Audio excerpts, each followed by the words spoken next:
Hello students, मैं हूं नसीमा खातून और आप लोग का स्वागत है मेरे चैनल लर्न विद नसीमा पर। आज मैं आप लोग के लिए लेके आई हूँ class 12 political science second book का चैप्टर नंबर 4 भारत की विदेश नीति पार्ट 2। पार्ट 1 में पहले करा चुकी हूँ। अगर आप लोगों ने नहीं देखा तो आप लोग मेरे चैनल पर जाकर पार्ट 1 देख सकते हैं, ठीक है। और आप लोगों से एक रिक्वेस्ट है कि आप मेरे चैनल को सब्सक्राइब करें। 1K सब्सक्राइबर करा दो प्लीज, ठीक है। अपनी वीडियो को स्टार्ट करते वाली इससे पहले मैं आप लोगों को पढ़ा चुकी हूँ भारत पाक के संबंध, यानी कि भारत और पाकिस्तान के संबंध करा चुकी हूँ। उसमें हमारे बीच में कौन कौन से युद्ध हुए, भारत और पाकिस्तान के बीच में कौन कौन से युद्ध हुए, 4 युद्ध हुए, ठीक है। और समझौते कौन कौन से हुए हैं, 3 समझौते हुए हैं, जिसमें कि हमारा शिमला समझौता है, ठीक है। उसके बाद से ताशकंद समझौता है और हमारा एक सिंधु नदी जल समझौता है, ठीक है। अब हम ये वाली वीडियो स्टार्ट करते हैं। इसका जो हमारा फर्स्ट टॉपिक है वो हो जाएगा कि भारत और पाक के बीच विवाद के कारण, यानी कि इनके बीच में जो ये लड़ाइयाँ झगड़े होती हैं, ये विवाद जो होते हैं, आतंकवादी हमले होते हैं, वो क्यों होते हैं, कौन सा ऐसा कारण है जिसकी वजह से ये सारी चीजें हुई हैं या फिर होती हैं, ठीक है। तो इसका सबसे पहला पॉइंट हो जाएगा आतंकवाद, ठीक है। आप लोगों को पता है कि पाकिस्तान आतंकवादी के देखा जाए आतंकवादी देशों में नंबर 1 पे आता है, ठीक है। तो इस आतंकवादी जो ये बार बार हमले हमले करवाता रहता है हम लोगों के ऊपर, ठीक है। तो पहला विवाद क्या हो जाएगा हमारा आतंकवाद, कि आतंकवादी हमले करवाता है, जैसे कि पुलवामा अटैक करवा देता है, ठीक है। बहुत सारी चीजें आतंकवादी हमेशा गतिविधियां ये करता रहता है भारत के ऊपर, ठीक है।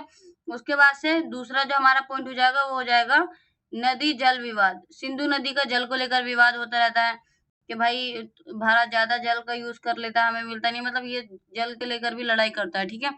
जिसके लिए एक समझौता भी हुआ है। अभी मैंने आप लोगों को बताया था कि सिंधु नदी जल समझौता हुआ है, जो कि विश्व बैंक ने करवाया था, 1960 में हुआ था। भारत के हमारे पंडित जवाहरलाल नेहरू थे और पाकिस्तान के थे हमारे अयूब खान, ठीक है। उसके बाद से हमारा जो तीसरा विवाद है वो है सीमा विवाद। सीमा को लेकर विवाद होता रहता है, ठीक है।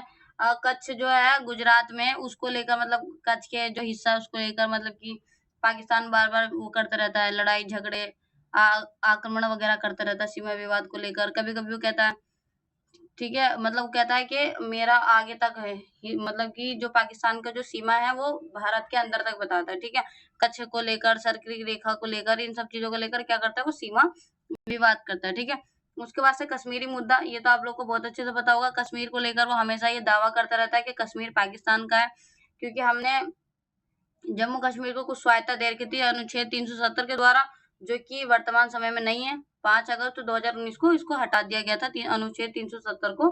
तो पहले ये क्या करता रहता था, दावा करता रहता था कि जम्मू कश्मीर मेरा है, जम्मू कश्मीर मेरा है। उसके लिए बहुत सारी लड़ाइयाँ, 1947 में उसने भारत के ऊपर आक्रमण कर दिया था कश्मीरी मुद्दे को लेकर, ठीक है। उसके बाद से जो हमारा 5वां पॉइंट हो जाएगा वो हो जाएगा सर्करिक रेखा विवाद। सर्करिक रेखा विवाद, ये बेटा वही है जो मैंने आप लोगों को बताया था कि गुजरात का जो एक हिस्सा है कच्छ, उसको लेकर ये क्या करता रहता है, विवाद करता रहता है कि मतलब कच्छ जो है वो पाकिस्तान का हिस्सा है, भारत का हिस्सा नहीं है, ठीक है। उसके बाद से जो छठा विवाद हो जाएगा वो हो जाएगा अलगाववाद को पाकिस्तानी बढ़ावा। भारत वो जो पाकिस्तानी जो लोग हैं वो क्या करते हैं, अलगाववाद को बढ़ावा देते हैं, या उनकी मन मुटाव कराना, लोगों के मन में मतलब कि क्या बोलते हैं, हिंसा गतिविधियां डालना, लोगों को ये बोलना कि आप लोग आक्रमण करो, यानी कि आतंकवादी बनो, जिससे कि अल्लाह आपको क्या करेगा, जन्नत देगा, ठीक है। उसके बाद से समझ में आ रहा है आप लोगों को? भारत और पाक के बीच विवाद के कारण समझ में आ गए। क्या आतंकवादी की वजह से विवाद होता है, नदी जल को लेकर विवाद होता है, सीमा को लेकर विवाद होता है, कश्मीरी मुद्दे को लेकर विवाद होता है, सर्कल रेखा को लेकर विवाद होता है, और अलगाववाद को पाकिस्तान बढ़ावा देता है, इसके लिए भी क्या होता है हमारे बीच में विवाद होता रहता है, ठीक है। उसके बाद से अब चलते हैं हम चीन के ऊपर।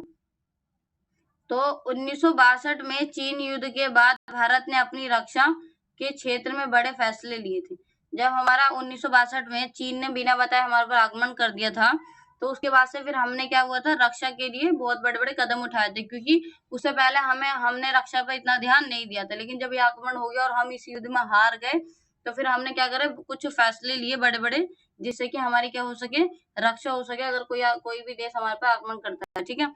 तो पहली चीज क्या है कि पहला जो फैसला लिया था वो 1962 में लिया था, और किससे लिया था, रक्षा उत्पाद विभाग की स्थापना। किसकी स्थापना की गई थी, रक्षा उत्पाद विभाग की स्थापना की गई थी, ठीक है। कब की गई थी, 1962 में की गई थी। उसके बाद से दूसरा फैसला कब लिया था, 1965 में लिया था, सॉरी दूसरा फैसला कब लिया था? 1965 में। एक सेकेंड, ठीक है। दूसरा फैसला कब लिया था? 1965 में लिया था, जो कि क्या था? रक्षा आपूर्ति विभाग की स्थापना की गई थी। पहले रक्षा उत्पाद विभाग बनाया गया, उसके बाद से रक्षा आपूर्ति विभाग की स्थापना की गई। उसके बाद से समझ में आ गया आप लोगों को? उसके बाद से हम चलते हैं बांग्ला संकट पे, बांग्लादेश संकट पे। बांग्लादेश संकट क्या था? एक सेकेंड, अभी थोड़ा ऊपर कर लूं। बांग्लादेश संकट 1971 में हुआ था। आप लोगों को बहुत अच्छे से पता है कि बांग्लादेश क्या था? पहले पाकिस्तान का हिस्सा था, ठीक है। अब वो एक नया देश बन गया बांग्लादेश। चलो पढ़ते हैं इसको, अच्छे से समझना। अगर कोई भी समस्या आएगी तो आप लोग कमेंट में पूछ सकते हैं मेरे से, ठीक है। तो इसका फर्स्ट पॉइंट हो जाएगा कि 1971 में भारत और पाकिस्तान के बीच युद्ध हुआ, जिसे बांग्लादेश संकट के नाम से जाना जाता है। किसके बीच में युद्ध हुआ था? भारत और पाकिस्तान के बीच में युद्ध हुआ था। कब हुआ था? 1971 में हुआ था। किस नाम से जाना जाता है? बांग्लादेश संकट के नाम से जाना जाता है। उसके बाद से हमारा दूसरा पॉइंट हो जाएगा इसमें कि पश्चिमी पाकिस्तान के नेताओं और सेना के द्वारा पूर्वी पाकिस्तान के नागरिकों के साथ दुर्व्यवहार करते थे। जो पाकिस्तान के जो नेता थे, पश्चिमी पाकिस्तान के जो नेता थे और जो सेना थी, वो क्या करती थी? पूर्वी पाकिस्तान के लोगों के साथ दुर्व्यवहार करती थी। मतलब कि आप लोगों को पता है कि जब भारत और पाकिस्तान का विभाजन हुआ था तो पाकिस्तान दो हिस्सों में बटा था, एक तो पश्चिमी पाकिस्तान, एक पूर्वी पाकिस्तान। यानी कि जो बांग्लादेश है वो पहले क्या था? पूर्वी पाकिस्तान था। तो पश्चिमी पाकिस्तान के लोग क्या करते थे? दुर्व्यवहार करते थे। कौन से लोग के साथ? पूर्वी पाकिस्तान के लोग के साथ, ठीक है, जहाँ पर बंगाली लोग रहते हैं। उसके बाद से तीसरा पॉइंट हो जाएगा इसमें, पश्चिमी पाकिस्तान जबरन बंगाली मुसलमानों पर उर्दू थोपने और उनकी संस्कृति को नष्ट करने का प्रयास कर रहे थे। जो पश्चिमी पाकिस्तान के जो लोग थे वो बंगाली मुसलमानों पर, यानी कि बांग्लादेश के मुसलमानों पर क्या कर रहे थे? अपनी संस्कृति को थोप रहे थे और अपनी भाषा उर्दू को उनको पर जबरदस्ती थोप रहे थे। जिसका कि क्या हुआ? जिसका विरोध बंगाली लोगों ने किया। जिसका कि विरोध क्या करा? बंगाली लोगों ने करा कि भाई हमारी अपनी संस्कृति है और अपनी भाषा है, हम तुम्हारी जो भाषा उर्दू है या जो तुम्हारी संस्कृति है उसको नहीं मानेंगे, ठीक है। तो इसका विरोध किया। तो फिर क्या हुआ कि जब इन लोगों ने विरोध किया तो फिर चुनाव हुए। चुनाव में दो लोग उठे, ठीक है, जुल्फिकार अली भुट्टो, शेख मुजीबुर रहमान, ठीक है। एक सेकेंड, तो चुनाव में दो लोग उठे, ठीक है। जुल्फिकार अली भुट्टो पश्चिमी पाकिस्तान से उठे थे और पूर्वी पाकिस्तान से शेख मुजीबुर रहमान उठे थे, ठीक है। तो चुनाव में जुल्फिकार अली भुट्टो की पार्टी विजयी रही। कहाँ पर? पश्चिमी पाकिस्तान में। कहाँ पर? पश्चिमी पाकिस्तान में। उसके बाद से जबकि पूर्वी पाकिस्तान में शेख मुजीबुर रहमान की पार्टी अवामी लीग ने कामयाबी हासिल की, ठीक है। तो शेख मुजीबुर रहमान की पार्टी का नाम क्या था? अवामी लीग, जो कि कहाँ पर कामयाब रही? पूर्वी पाकिस्तान में, ठीक है। कहाँ पर जीती? पूर्वी पाकिस्तान में अवामी लीग जो पार्टी थी वो जीत गई, वो भी बहुत जबरदस्त तरीके से। वहां के लोगों ने बहुमत से जिता दिया शेख मुजीबुर रहमान को, ठीक है। अब क्या हुआ उसके आगे सुनो कि पाकिस्तान की सरकार इस जनादेश को स्वीकार नहीं कर पा रही थी, ठीक है। यहाँ पे थोड़ी मिस्टेक हो गई थी। तो जो पाकिस्तान की जो सरकार थी वो जो उनने देखा कि पूर्वी पाकिस्तान में शेख मुजीबुर रहमान जीत गया तो इसको स्वीकार नहीं कर पा रही थी। मतलब उसको ये ऐसा, मतलब उसको यकीन नहीं हो रहा था कि सच में शेख मुजीबुर रहमान जीत गया। उसके बाद से क्या हुआ कि इसलिए पाकिस्तानी सेना ने 1971 में शेख मुजीबुर रहमान को गिरफ्तार कर लिया। अब उनको कुछ समझ में नहीं आ रहा कि वो क्या करे, तो उन्होंने कहा कि इनके नेता को गिरफ्तार कर लेते हैं। तो 1971 में उन्होंने किसको गिरफ्तार कर लिया? शेख मुजीबुर रहमान को गिरफ्तार कर लिया। वह पूर्वी पाकिस्तान की जनता पर जुल्म करने लगे। अब जब इनके नेता को गिरफ्तार कर लिया और इनके ऊपर क्या करने लगे? जुल्म करने लगे, इनके ऊपर दुर्व्यवहार अत्याचार करने लगे, मारने पीटने लगे, ठीक है। उसके बाद से क्या हुआ? इसी कारण पूर्वी पाकिस्तान की जनता ने अपने इलाके को आजाद कराने के लिए संघर्ष छेड़ दिया। अब इन सब चीजों से क्या थी? पूर्वी जो पाकिस्तान के जो लोग थे वो पूरे परेशान हो गए। ये पहला तो इन्होंने हमारे नेता को पकड़ लिया, दूसरा इन्होंने क्या करा? उन लोगों पे जुल्म किया, उनकी महिलाओं के साथ अत्याचार किए। तो इसलिए उन्होंने कहा क्या कि अब हम अपने जो पूर्वी पाकिस्तान है इस देश को हम आजाद कराएंगे और इसको एक नव स्वतंत्र देश बनाएंगे। इसलिए उन्होंने क्या कर दिया? संघर्ष छेड़ दिया, यानी कि लड़ाई छेड़ दी। उसके बाद से क्या हुआ? आगे बढ़ते हैं, ठीक है। उसके बाद से 1971 में 80 लाख शरणार्थियों को भारत में शरण देनी पड़ी। अब इसकी वजह से जब इन्होंने संघर्ष छेड़ दिया तो वहां के 80 लाख जो लोग थे वो कहाँ पर आ गए? क्योंकि हमारे, तो आप लोग देखोगे बांग्लादेश बिल्कुल भारत में ही है, ठीक है। तो वो लोग वहां से भारत के आसपास के इलाकों में 80 लाख लोग चले गए, भारत को 80 लाख लोगों को झेलना पड़ा, और आज भी उनमें से अत्यधिक लोग भारत में ही रहते हैं, वो वापस गए ही नहीं। ठीक है, तो ये 80 लाख शरणार्थी कहाँ पर आ गए? भारत आ गए, और हमें शरण भी देनी पड़ी, क्योंकि हम लोग क्या मानते हैं? अतिथि देवो भव, हमारे लिए मेहमान क्या होते हैं? भगवान के समान होते हैं। ठीक है, उसके बाद से क्या हुआ कि शेख मुजीबुर रहमान ने भारत से मदद मांगी। अब शेख मुजीबुर रहमान ने क्या करा? पत्र लिखा इंदिरा गांधी को और उनसे मदद मांगी कि आप हमारी क्या करो? मदद करो। ठीक है, तो भारत ने बांग्लादेश के मुक्ति संग्राम को नैतिक व भौतिक सहायता की। अब भारत ने क्या करा? उनकी मदद, उन्होंने कहा कि ठीक है, हम आपकी मदद करेंगे, लेकिन अब मदद करने का बाद यह है कि आप एक नव स्वतंत्र देश बन जाएंगे, आप पाकिस्तान का हिस्सा नहीं रहेंगे। उन्होंने कहा ठीक है, हमें भी आजादी कराना है। तो भारत ने इनके मुक्ति संग्राम में हिस्सा लिया और उनको नैतिक रूप से और भौतिक रूप से सहायता करी बांग्लादेश की। ठीक है, जिसको कि पूर्वी पाकिस्तान कहा जाता है। नेक्स्ट पॉइंट हमारा, पाकिस्तान ने आरोप लगाया कि भारत उसे पाकिस्तान को तोड़ने की कोशिश कर रहा है। फिर पाकिस्तान ने क्या आरोप लगा दिया भारत के ऊपर? कि भारत क्या कर रहा है? इनके बीच में टांग अड़ा रहा है, यानी कि भारत क्या कर रहा है? पाकिस्तान को तोड़ने की कोशिश कर रहा है। ठीक है, उसके बाद से अमेरिका व चीन पाकिस्तान का समर्थन करने लगे। अब अमेरिका ने जैसे देखा कि भाई हमारे भारत और पाकिस्तान के बीच में तनातनी हो रही है, तो अमेरिका और चीन आगे घुस के पाकिस्तान का साथ देने के लिए। ठीक है, वो पाकिस्तान का समर्थन करने लगे। तो भारत ने इसके जवाब में क्या किया? भारत ने इसके जवाब में सोवियत संघ से 1971 में शांति व मित्रता यानी कि मैत्री की 20 वर्षीय संधि कर ली। अब यहाँ से एक मार्क्स का क्वेश्चन बनता है आप लोग का कि भारत ने सोवियत संघ के साथ 20 वर्ष कौन सी संधि करी थी? तो मैत्री संधि करी थी। कितने वर्षों के लिए करी थी? तो 20 वर्षों के लिए करी थी। कब करी थी? 1971 में करी थी। ठीक है, समझ में आ गया। और आप लोग को बताओ भी होगा कि जो हमारा सोवियत संघ है वो सबसे पुराना दोस्त है हमारा, जो कि जिसने हमारा हमेशा साथ दिया। अब सोवियत संघ कौन बन गया? रूस बन गया। ठीक है, सोवियत संघ का उत्तराधिकारी कौन है? रूस है। तो रूस क्या है? हमारा बहुत अच्छा दोस्त है। ठीक है, उसके बाद से नेक्स्ट पॉइंट हमारा, संधि से भारत को आश्वासन मिला कि हमला होने पर सोवियत संघ भारत की मदद करेगा।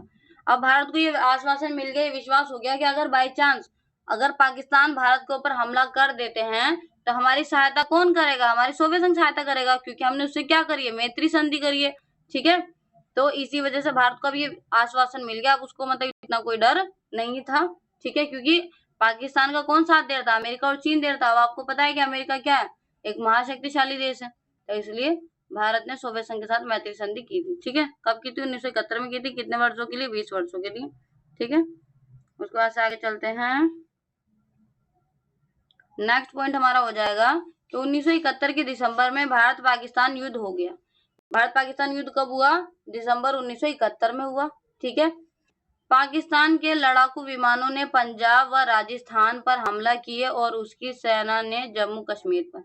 जो इनके लड़ाकू विमान थे उन्होंने किस पर कर दिया? ऊपर ही ऊपर पंजाब और राजस्थान पे। और इसके जवाब में उसका और जो उसकी सेना थी उसने कहाँ करा? जम्मू कश्मीर पर कर दिया। अब इन्होंने दो साइड से हमारे पर हमला किया।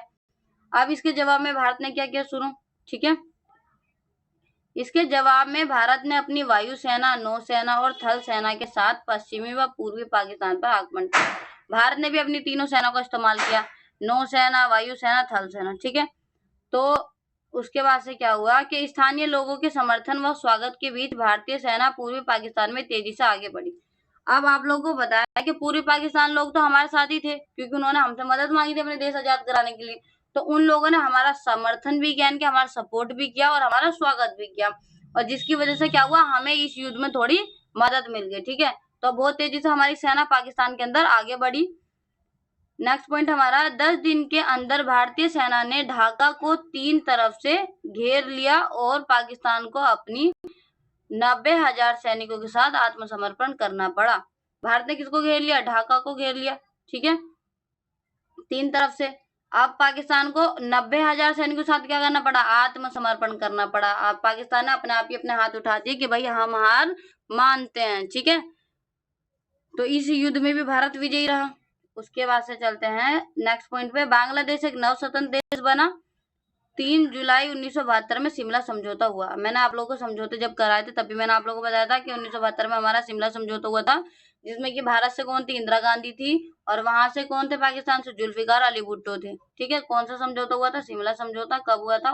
3 जुलाई 1972 को। ठीक है, अब आगे चलते हैं। नेक्स्ट टॉपिक है हमारा कि भारत की परमाणु नीति का आरंभ, यानी कि जो भारत की परमाणु नीति थी उसका आरंभ, उसकी शुरुआत कैसे हुई। ठीक है, तो इसमें हमारा पहला पॉइंट हो जाएगा कि भारत ने 1974 मई में प्रथम परमाणु परीक्षण किया। आप लोगों को पता होगा कि मई के महीने में भारत ने 1974 में पहला परमाणु परीक्षण किया था। कहाँ पर किया था? राजस्थान के पोखरण में किया था। ये मैंने आप लोग को यहाँ पे लिखवाई नहीं, फिर भी बता देती हूँ कहाँ पर किया था। राजस्थान के पोखरण में। ठीक है, राजस्थान के पोखरण में पहला परमाणु परीक्षण भी और दूसरा भी यहीं पर किया था, राजस्थान के पोखरण में हमारा पहला परमाणु परीक्षण हुआ था मई 1974 में। ठीक है, लेकिन क्या हुआ कि ये हमारा असफल रहा था, और असफल रहे हम, पहले परमाणु परीक्षण हमने किया, उसके बाद से क्या हुआ कि परंतु भारत की परमाणु नीति की शुरुआत 1940 के दशक के अंतिम वर्षों में, अंतिम वर्ष 1940 का दशक का मतलब मैं आप लोग को पहले भी बता चुकी हूँ, दशक का मतलब होता है 10 साल। 1940 का दशक का मतलब क्या? 1940 से लेकर 50। ठीक है, तो 1940-50 के अंतिम वर्षों में होमी जहांगीर भाभा के नेतृत्व में हो चुकी थी। हमारी परमाणु नीति की शुरुआत कब हुई थी? 1940 के दशक के अंतिम वर्षों में। किसके द्वारा? होमी जहांगीर भाभा के द्वारा। किसके द्वारा? होमी जहांगीर भाभा के द्वारा। ठीक है, यहाँ से आप लोग का 1 मार्क्स का क्वेश्चन बनता है। ठीक है, तो पहला परमाणु परीक्षण कब हुआ था? तो मई 1974 में हुआ था, असफल रहे थे। और हमारी परमाणु नीति की शुरुआत कब हुई थी, किसके द्वारा हुई थी? तो 1940 के दशक में हुई थी, होमी जहांगीर भाभा के नेतृत्व में हुई थी। ठीक है, समझ में आ गया? आगे चलते हैं। आगे क्या है कि नेहरू जी ने भी विज्ञान और प्रौद्योगिकी पर विश्वास जताया था। नेहरू जी भी विज्ञान और प्रौद्योगिकी पर विश्वास करते थे, हर कोई करता है। ठीक है, विज्ञान प्रौद्योगिकी, प्रौद्योगिकी का मतलब होता है टेक्नोलॉजी। ठीक है, उसके बाद से भारत शांतिपूर्ण उद्देश्यों तथा आत्मरक्षा के लिए अणु ऊर्जा बनाना चाहता था। भारत परमाणु संपन्न देश क्यों बनना चाहता था? शांति स्थापित करने के लिए और अपनी आत्मरक्षा करने के लिए, यानी कि अपनी रक्षा करने के लिए और शांतिपूर्ण उद्देश्य के लिए। ठीक है, भारत मतलब किसी को मारने के लिए, किसी को डराने के लिए, धमकाने के लिए या अपना दबदबा स्थापित करने के लिए भारत परमाणु संपन्न नहीं बनना चाहता था। भारत अपनी रक्षा करने के लिए, अगर बाई चांस कोई हम पर आक्रमण कर देता है चीन की तरह, तो हमारे पास भी तो परमाणु हथियार होना चाहिए ताकि हम जवाबी कार्रवाई कर सकें। ठीक है, इसलिए भारत ने क्या करा था? परमाणु या अणु ऊर्जा बनाई थी, या फिर परमाणु बनाए थे। ठीक है, समझ में आ गया? उसके बाद हम पढ़ेंगे भारत की परमाणु नीति। ठीक है, एक सेकेंड।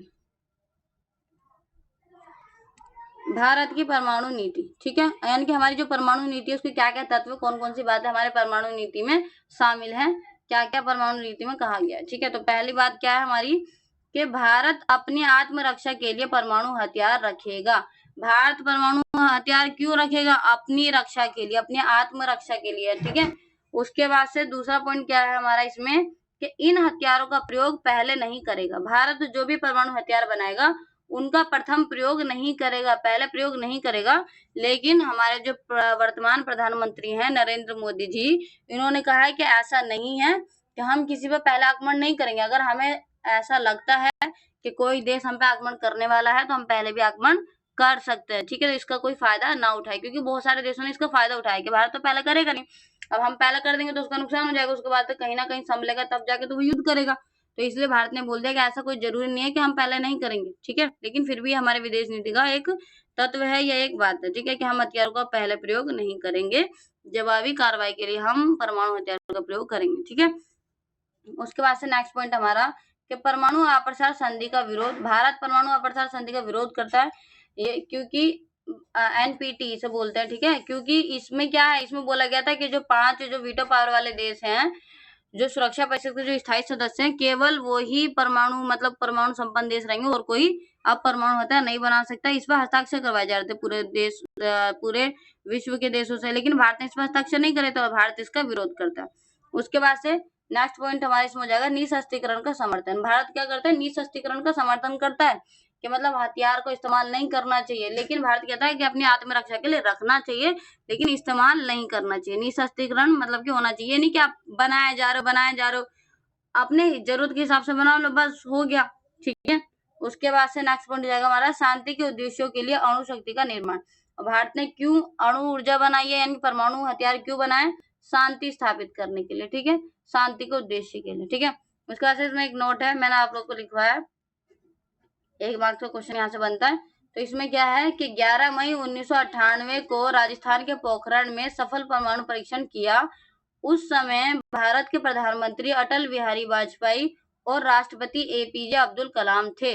जब हमारा सफल परमाणु परीक्षण कब हुआ? तो 11 मई 1998 में। और पहला परमाणु परीक्षण कब हुआ था? मई के महीने में ही हुआ था, 1974 में हुआ था। कहाँ पर हुआ था?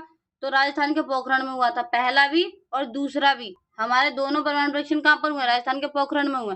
कौन से महीने में हुए? मई में हुए। लेकिन पहला 1974 में हुआ है और दूसरा 1998 में हुआ है। ठीक है। इस समय जो 1998 में जो हमारा सफल परमाणु परीक्षण हुआ था, उस समय कौन थे हमारे भारत के प्रधानमंत्री? अटल बिहारी वाजपेयी। और राष्ट्रपति कौन थे? एपीजे अब्दुल कलाम। और आप लोग को पता है कि ये मतलब दो ये ऐसे राष्ट्रपति और प्रधानमंत्री थे जो कि सबसे मतलब इनका बहुत अच्छा टाइम पीरियड माना जाता है, क्योंकि दोनों ही क्या थे? दोनों ही शादीशुदा नहीं थे। और मतलब इनको बस इन्होंने जितना भी कार्य करा देश की भलाई के लिए कार्य किया। ठीक है। तो यहाँ पर आप लोग का ये चैप्टर कंप्लीट होता है।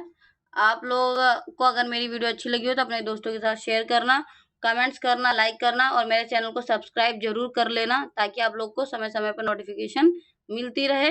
ठीक है। और thanks for watching my video learn with Naseema.